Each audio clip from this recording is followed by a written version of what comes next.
The dunk contest has died and resurrected more times than The Undertaker. It's cyclical. We have a good one. Kenny Smith screams into the soul of Charles Barkley that the contest is back, and the next year, it sucks. But the dunk contest should never suck, because the dunk itself is one of the greatest combinations of artistry and athleticism in all of sports. The dunk contest came at a time when the NBA was loosening its collar a little bit. Strong personalities emerged throughout the 80s and 90s, and these characters were ultimately the driving force behind the NBA's globalization. As a result, basketball, more than any other sport, provides us direct insight into players' personalities. And I'm not talking about post-game interviews, I'm talking about the game itself. But why is that? Well, for starters, you can actually see the players' faces the whole damn time, even if we'd rather not. The NFL is so limited in which players they can market, because we don't really see over half the guys on the field. An NBA's sixth man has more facial recognition than the best offensive lineman in the NFL. Put Lou Williams in an ad, I know exactly who that guy is. Put Jason Kelce in that same ad, I say to myself, wow, Marvel's really pushing this Fat Thor thing, aren't they? Where in the NFL, most of the players move in sort of this large collective blob across the field, basketball places an explicit emphasis on the individual. Sure, there are rough blueprints for shooting motions, post moves, etc., but players are really able to make these moves their own.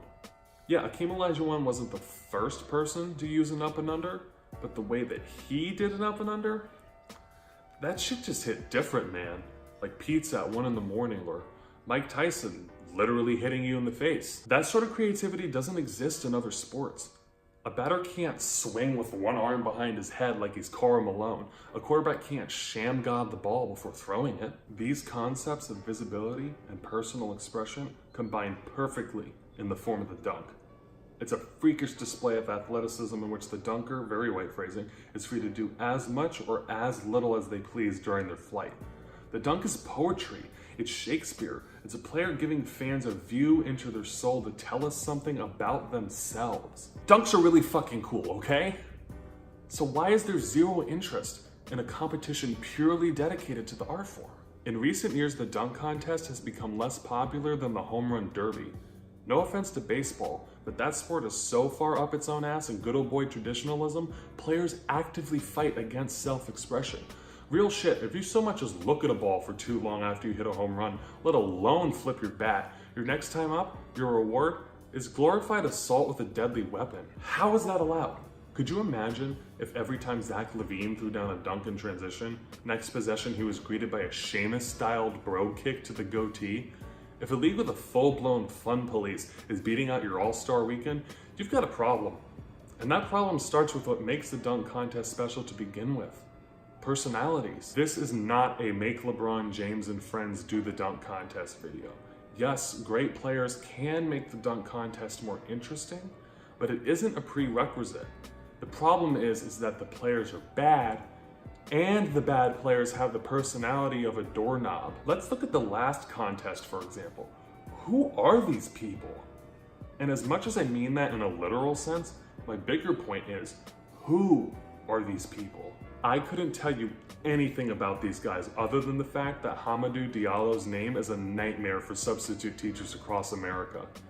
And to make matters worse, through the contest, we kind of see there isn't anything to know about them. Seriously, how many times over the years now have we seen the following? Retro jersey, retro dunk, free throw line, Superman, player celebrity assist, player celebrity jump over, celebrity miss? Why would anyone want to watch Larry Nance brick a dunk his dad was able to do over 20 years ago? These guys aren't original, their dunks aren't fun. They come across as hype beasts with a 40-inch vertical. Like I said before, you don't have to be all NBA to be an interesting player or a compelling figure in the contest. Aaron Gordon in 2016 was a perfect example of this. Don't get me wrong, his dunks were amazing, but what made them even more amazing is that he showed us the type of guy he was through his dunks. The hoverboard, the mascot, the way he celebrated after he threw one down, it all showed the fans that he's fun, that he's goofy. It's not only the dunk, it's also the guy throwing down the dunk that makes us invested. And if a guy who at the time was a role player for the Magic can be a compelling figure, it can't be that hard for everyone else to do. So, how do we make the dunk contest consistently exciting? Interesting players. The NBA needs to pre-screen guys before they allow them into the competition to make sure they have an iota of charisma.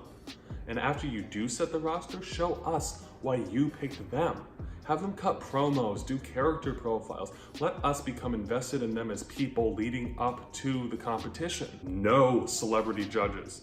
There is nothing more insulting than seeing a guy who couldn't even dunk in his dreams judge the dunk contest. Mark Wahlberg and DJ Khaled? Dominique Wilkins isn't even dead and he's rolling in his grave. DJ Khaled has a higher chance of morphing into an actual basketball than he does of ever touching net. If you're gonna run the nostalgia well dry, do it by having the greats gatekeep for the next generation of dunkers. Please ban Kenny Smith from saying, "It's over, ladies and gentlemen!" Self-explanatory. Eliminate every other Friday and Saturday event other than the three-point contest. All-Star Weekend at this point is like WrestleMania. What's supposed to be this fun, exciting spectacle turns into a marathon endurance test for fans because the event is just too long. Stop changing the rules every single year. Team battles, fan votes, dunk clocks, just keep it simple. Limit contestants to 3 attempts per round with a 10-point penalty for each miss. And what is this 6 points is the lowest score you can give crap? I mean, at least if you use a normal scale, when a guy misses all 3 dunks, you get the meme of Dr. J holding up a big fat 0. Yes, you want guys to try difficult dunks, but there is nothing more draining than watching a guy miss attempt after attempt, only to give up and try an easier dunk, or finally flush it down after sapping all hype from the crowd. An attempts cap curbs any prolonged boredom. If you can't do the dunk, you can't do it. Oh man, he took like 10 minutes to get that down. The judges are gonna roast him. What the fuck?